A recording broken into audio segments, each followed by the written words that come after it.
भारत ने बनाया ऐसा दुर्लभ इंजन जो चलेगा पानी से। पेट्रोल डीजल गया भाड़ में, कतर अरब का हुआ खेल खत्म। क्या अब 8 भारतीय नेवी अफसरों को छोड़ने जा रहा है कतर? दोस्तों, कतर 8 भारतीय नेवी अफसरों को बंदी बनाकर बहुत बुरा किया है। अब कतर को खुद पछतावा हो रहा है। भारत ने कतर के सारे रास्ते बंद कर दिए हैं। अब तो कतर की वो हालत हो गई है कि भारत से गुहार लगा रहा है कि मुझे बख्श दो। एक समय था जब कतर को अपने तेल और गैस पर बहुत घमंड था और ये उसकी बहुत बड़ी ताकत भी थी। इसी के बदौलत कतर पूरी दुनिया को अकड़ दिखाता है। जब चाहे तेल और गैस का दाम बढ़ा देता है, जिसकी मार पूरी दुनिया को झेलना पड़ता है। लेकिन भारत ने उसी पर भारी चोट मारी है कि उसकी सारी ताकत कमजोर पड़ गई है और तो और 20 मुस्लिम देशों को अपने पक्ष में कर लिया है, जो कतर से अपनी बिजनेस डील कैंसिल करने पर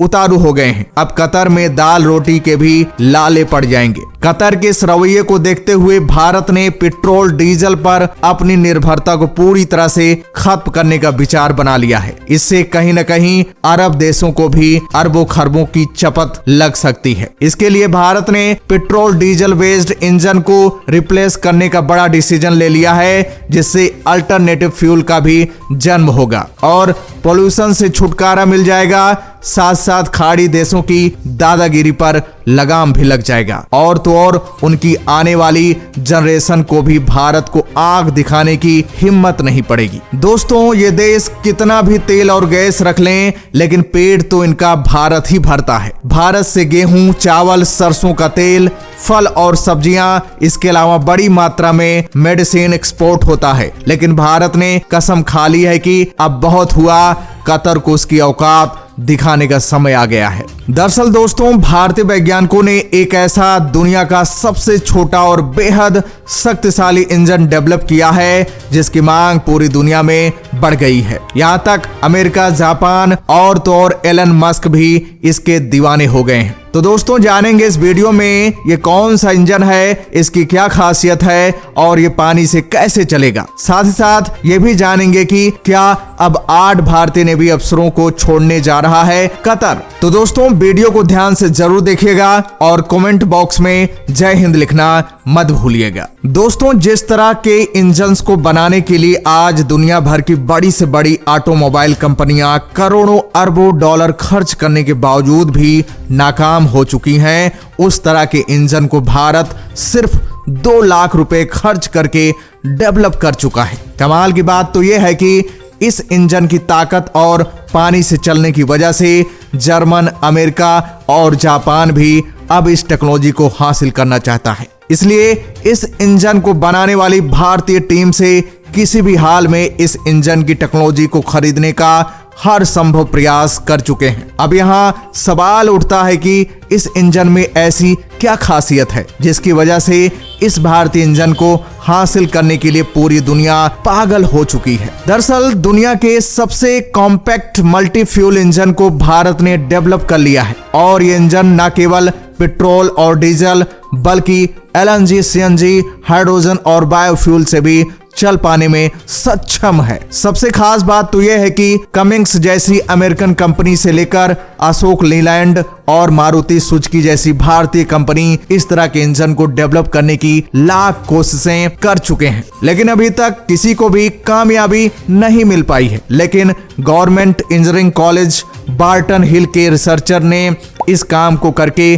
पूरी दुनिया को हिलाकर रख दिया है और इस टेक्नोलॉजी को कोई चुराकर अपने नाम न कर ले, इसलिए अपनी इस खोज के लिए भारतीय वैज्ञानिकों ने सरकार की तरफ से इन रिसर्च को अपने नाम पेटेंट करा लिया है। इस इंजन में ऐसी टेक्नोलॉजी का इस्तेमाल किया गया है जिसका इस्तेमाल अभी तक कोई नहीं कर पाया है। दरअसल इस इंजन में कनेक्टिंग रॉड क्रैंक एक्चुएशन की बजाय बैरल मैकेनिज्म का इस्तेमाल किया गया है, जिसकी वजह से इस इंजन का साइज और वेट एक नॉर्मल इंजन से 1/4 कम हो गया है, लेकिन ये इंजन उन बड़े बड़े इंजनों से ज्यादा पावर जनरेट कर सकता है। अगर बात करें इसकी एप्लीकेशंस की तो वैज्ञानिकों का कहना है कि व्हीकल से लेकर इन इंजन को बड़े बड़े कार्गो शिप, एयरक्राफ्ट के लिए डिजाइन किया जा सकता है और ये इंजन कन्वेंशनल इंजन से काफी छोटे होने वाले हैं, इसलिए इससे बड़े बड़े जहाजों का वेट भी कई गुना तक कम हो जाएगा। जैसा कि हम सब जानते हैं कि कार्गो शिप का वेट लगभग 1 लाख मैट्रिक टन के आसपास होता है। जैसा कि हमने कहा कि इस इंजन को पानी से चला सकते हैं, तो कहने का मतलब यह है कि इसे हाइड्रोजन फ्यूल से चला सकते हैं और हाइड्रोजन फ्यूल पानी से ही बनता है। पानी को इलेक्ट्रोलाइजर की मदद से हाइड्रोजन और ऑक्सीजन में तोड़ दिया जाता है, उसके बाद शुद्ध हाइड्रोजन फ्यूल हमें मिल जाता है। सबसे कमाल की बात तो यह है कि भारत के पास इसे बनाने की सस्ती और एडवांस लेवल की टेक्नोलॉजी भी मौजूद है, इसलिए ये इंजन इस क्षेत्र में मील का पत्थर साबित होगा। फिलहाल इस तरह के इंजन का अभी तक केवल प्रोटोटाइप ही डेवलप हुआ है और जैसे ही ये टेक्नोलॉजी किसी भारतीय कंपनी के पास आ जाती है, वैसे ही इसका कॉमर्शियल लेवल पर प्रोडक्शन भी शुरू हो जाएगा। लेकिन लगभग सभी इंडियन ऑटोमोबाइल इंडस्ट्री व्हीकल्स बनाने के लिए फॉरेन इंजन की टेक्नोलॉजी का इस्तेमाल ही कर रही हैं और ऐसे समय पर जब पेट्रोल और डीजल को किसी अल्टरनेटिव फ्यूल से रिप्लेस करने की कोशिशें जोरों शोरों से शुरू हो चुकी हैं,